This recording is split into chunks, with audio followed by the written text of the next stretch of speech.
Have you ever noticed that when a musician is performing and gets really into whatever they're playing, not only can you hear it in the music, you hear it kind of get to this other place, but you can see it.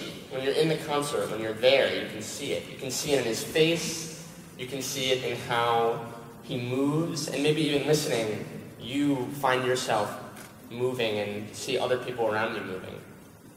As a percussion soloist, I've been fascinated recently by looking at the entire experience of the audience and kind of looking for ways to adventure into this space between fields. So in that example, between music as sound and the visual part of performance that you experience as an audience member, and sometimes makes performances the really amazing, memorable ones. So one example of a piece that demonstrates this is musical moment number 5, Romance, by Pius Chung. And this is basically what I see when I start a piece. The composer writes out the notes and tells me what note to hit when. And if I were to follow these instructions in a very literal, efficient way, the performance would be this.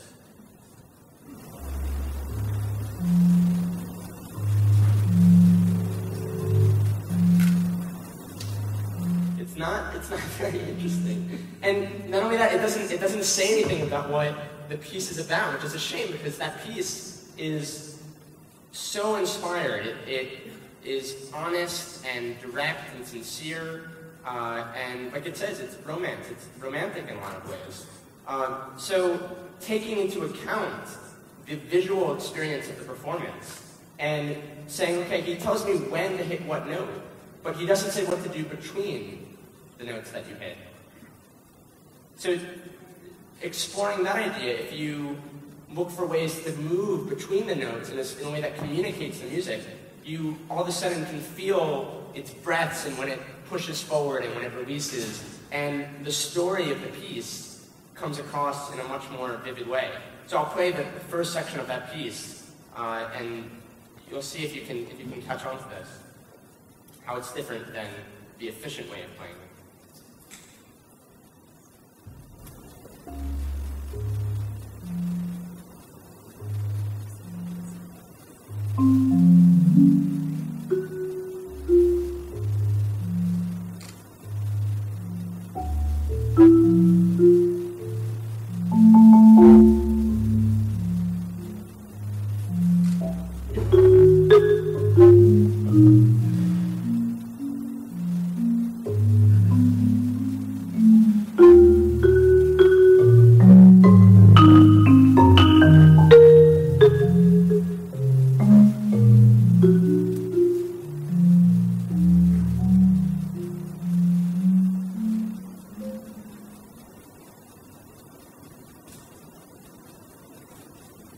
That's why I love music, that experience of sharing music with other people. And another way to frame that discussion is to borrow terms that biologists use, which is the edge, or the edge effect. So when biologists talk about the edge effect, they mean that for any ecosystem, it may have a diversity of species that inhabit that ecosystem. But what's interesting is it's actually at the edge between two different ecosystems, in that overlapping area, where you find a much wider diversity of species than either ecosystem alone. And I found this to be very much the same for the arts and performing and other parts of my life as well. So a typical classical music concert, which is very crafted music but doesn't always consider the whole experience. You might be seated in the audience, completely separate from the musicians on stage, and they're wearing this strange tuxedo from a different time that has nothing to do with your life. And that is part of your experience and might close a door that would allow you to experience that music in a really meaningful way. So just one example of an experiment recently is a collaboration with the Sound Exchange Orchestra on a concerto, so a piece for solo percussion and orchestra called Barracuda. And this piece, to give you an idea, it puts you in the world of the barracuda, into the kind of dark ocean waters where there's all this mood happening, and then the barracuda fish might pop out and bite with really sharp teeth when you're not expecting it. So when we put together the concert, we wanted to immerse the audience in that world. So we seated them within the orchestra and behind the orchestra, and collaborated with projection design and computer animation to take their whole visual field and put them into the world that the sound is trying to put them in. So I'm really excited. We have a clip from that performance we can share with you.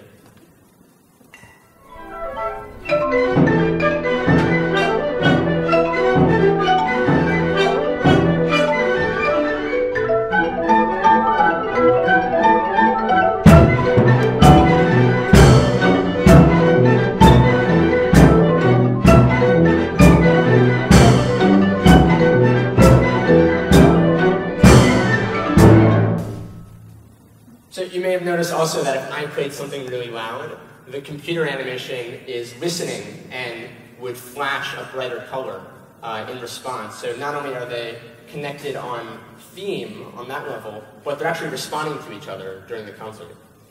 And you might be thinking, well, that's not classical music. I know what classical music, and that's not classical music. But as a percussionist, most of what I do is to play this strange wing of classical music, contemporary classical music, where almost all of the composers I play are not 200 years dead, but alive, and they'll send me text messages if they see a cool video on YouTube. And what that means is the music is incredibly in touch with our lives. And it might be drawing on kind of more mainstream music we're familiar with, or responding to issues that are relevant to our culture. And one great example of that is a piece by David McBride called Staying the Course, which addresses this edge between classical music, contemporary music, and political issues, and reflection and discussion. So what he does to address the Iraq War is he's written a piece where there's one note for every single serviceman and woman who lost their life in the Iraq War. So there's a lot of different ways he could approach that, and the very beginning of the piece gives a good sense of a lot of the decisions he made and how to handle this.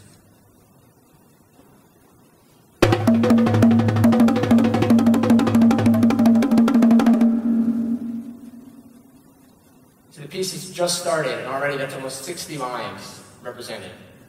So he gives the instructions to the player to play as fast as possible, and it goes on like that throughout the piece without breaks. To play sempre fortissimo, so always pretty loud and aggressive.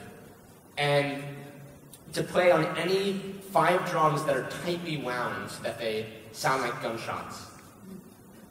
So not only is he reusing this statistic and putting it into a musical environment where we can reflect on where it came from, but he's taking the actual sounds from that environment and finding ways to reframe those too.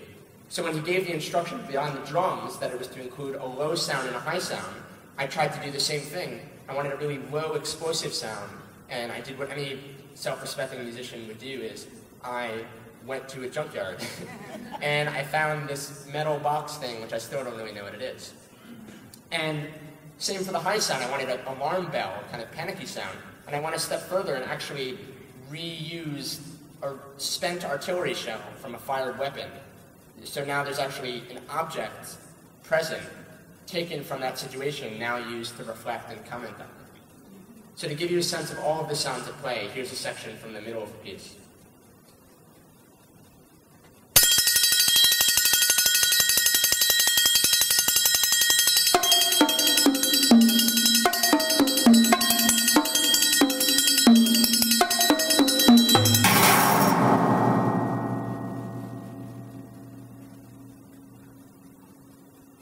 So thinking about the audience's entire experience of this piece, I realized it's really in your face. It's really making you deal with this statistic, and it's a barrage of notes. So I didn't want to add more information that would be a burden to that performance. So I decided to do something really subtle to complement the quantity of notes, which is to point out that every single one of those notes not only represents a life as a statistic, but is a person with a community and a family and a story. So during the performance, I show slides like this one.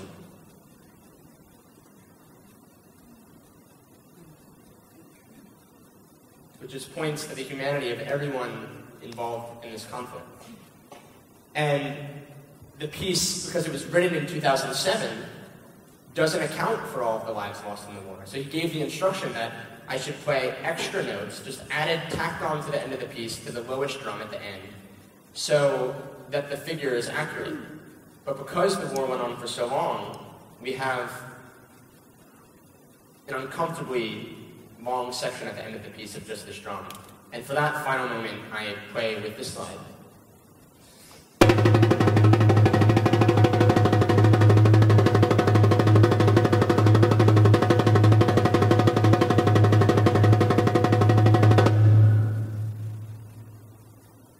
Now, if that was hard to deal with, you need to know that this piece goes on for a very long time, and it only accounts for the American servicemen and women who lost their lives in the war, not even the Iraqis whose numbers were far, far greater. So I never thought that I would be, as a percussionist, addressing the conflict of war in such a direct way. And I really owe that to this idea of not only playing percussion, but exploring those edges with other ideas and other people. And it was after a performance of this piece that a woman I had never met came up to me and said in a Scottish accent, "My name is Carrie Fertig, and I am a glass artist. I want to do a concert with you." So I had no idea what that meant, or who she was, or what that would look like, or what that would involve. But I said, absolutely, I have no idea what that is, but yes, I want it. And I'm so glad we did, because the project, we ended up titling Flames and Frequencies, and we have a clip of that we can show you. It involved Carrie doing live flameworking of glass percussion instruments. And as she finished those, she would hand them off to be added to an existing collection she had made for the performance of other glass percussion instruments of a huge variety.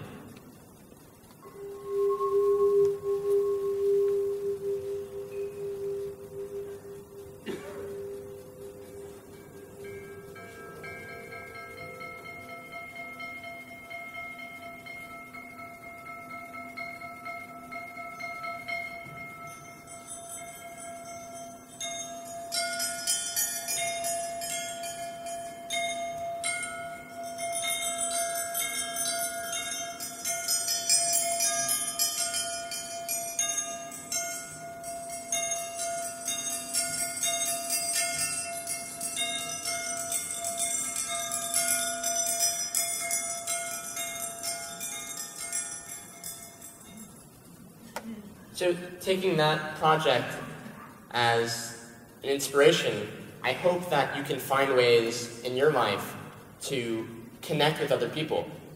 Trust me that as a conservatory-trained musician, I know how tempting it can be to say, this is what I do, and that's all I need to concern myself with, the ideas and the people who are inside this very tightly drawn circle. But my life has been so enriched by meeting opportunities head-on when this little world comes into contact with something completely unfamiliar. And not only have I learned something about a topic I would never have broached, but we create something new together, and I learned so much more about my own world and myself that I wouldn't have expected to if I had stayed inside. And taking that idea and thinking about kind of what drives me, I think there's really nothing more beautiful than where we are right now. Because a concert is not just the edge between me and whoever I'm working with on stage, but everyone here brings their own experiences and their own perspective and background to this situation, and we've chosen to come together and spend this time together. And the richness of all of those overlaps of all of these people is one of the most beautiful things. So this is what we were trying to tap into when earlier in the TED conference, we asked you to send in a photo that you had a special memory about, with in the subject line, anything that evoked nostalgia for you. So this is all headed toward the Nostalgia Project, which is a project developed with teams of computer scientists and photographers. There's videography by Anna Clem. It's based on a piece composed by this Brooklyn-based composer, a friend of mine named Matt Evans, and it's really celebrating the community that it is that comes together at a concert. So you'll see your own photos up there on the screen during the performance. So we have a mallet on the floor. So the composer has asked for one more thing, which is, could everyone please take out your keys? Car keys, house keys, apartment keys. So the composer, Matt, has asked that any time that I play these bells, that everyone play their keys so we can create a percussion texture, create a really special space throughout the hall. So when I see these photos, I usually don't know what any of them mean, but it always touches me that for someone it's incredibly important. And people have submitted to this project from around the world, and I know so many of you in the room have, and that means a lot to me. So thank you for sharing your memories.